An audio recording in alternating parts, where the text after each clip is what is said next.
Hello crafters, I'm Flavia and welcome back to my channel. In today's video, we will be taking a look at the content behind door number 7 of Spellbinder's Crafty Advent Calendar for 2024. If you've missed any of the previous videos, know that you can find a link for my playlist in the description box down below. Behind each door, we have a picture of the contents, and as we can see here for this one, we will get a 3 layers stencil set. Since die cutting is my favorite technique and I do it a lot because that is my comfort zone, I tend to forget about all of the other amazing techniques such as stenciling, so I am very glad that with today's surprise I get to do something that I haven't done in a while. To do the stenciling technique, I will begin by placing my panel on top of a sticky mat. Then I will tape the first stencil layer in place using the Spellbinder's best ever craft tape. I chose this tape to hold my stencil in place because I know it will not tear the cardstock when I'm ready to peel it off. Then, using a pencil, I will mark those 4 dots on each corner, which will allow me to easily line up the next 2 layers of stencil. I chose Distress Oxide ink pads because I know these ink colors will look great on top of colored cardstock, which is what I chose for today. By the way, this cardstock is by Spellbinders in the color Portobello. I will be using pieces of post-its to mask some of these sections for each stencil layer, so I can add different colors of ink to different sections of this image. Whenever I'm ready to switch colors, I like to wipe off not only the stencil but also the post-it pages so I can reuse them.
Once I am done stenciling this panel, I will rinse off these stencil layers with warm water and use them again to trace some of these images using a shimmer pen. Here is a closer look so you can see how much sparkle this type of pen adds to the project. The next step is to adhere the panel to the front of an A2 size note card. This note card measures 5.5 by 4.25 inches and the stenciled panel measures 5.25 by 4 inches. For the sentiment, I will add a black and white sentiment banner that reads "Thanks so much" that I created with some die plates included in the Crafty Advent Calendar door number 4. To add some interest to the panel and some shine, I will add dots all around it using that same shimmer pen. The next step is to create a pop-up gift card holder that we can add inside this note card. Here on my desk is the Stampandas A2 gift card holder and envelope die set. I use this die set a lot to create my custom envelopes, which I will do later. However, today I will also be using the smaller plate in this set to create a gift card holder that we can place inside this note card. To make the pop-up gift card holder, we need to score and fold a 5.5 by 4.25 inches piece of cardstock lengthwise before taping the die plate on top.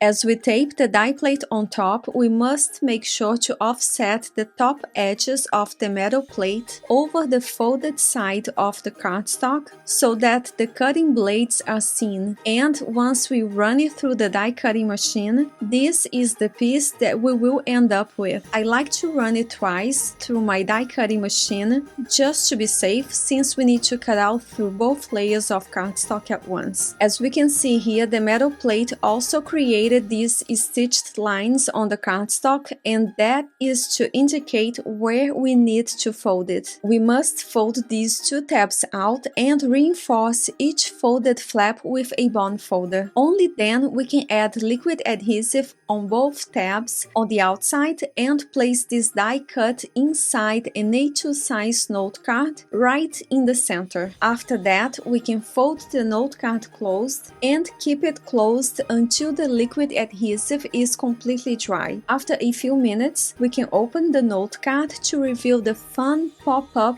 gift card holder. To hide those flaps of the gift card holder inside my note card, I will add two white panels that measures 4 by 5.25 inches. After that, I will begin decorating my gift card holder with some die-cut flowers created with metal plates included in the Crafty Advent Calendar door number 3, I believe. I will skip most of that process because all I'm doing here is simply adding die-cut pieces to both sides of the gift card holder, since both sides will be visible. To cut out these two large pieces to make the envelope, I used Spellbinders cardstock in the color Portobello to match the note card. I will fold this large piece following the score lines that the metal plate created, making sure to reinforce each fold with a bond folder. Then I will add the smaller piece on top using strong liquid adhesive. The last step is to add double-sided adhesive that is 1/4 inches wide to the flap of the envelope to make it easier to seal it later. As a final touch, I will add a die-cut flower to the flap of the envelope to bring everything together. Here is a closer look at the completed note card, and I hope you enjoyed this video and felt inspired. If you're also counting down to Christmas with the Spellbinders Crafty Advent Calendar, make sure to tag me on Instagram so I can see what you create. If you're interested, I have in the description box down below a list of all products used today.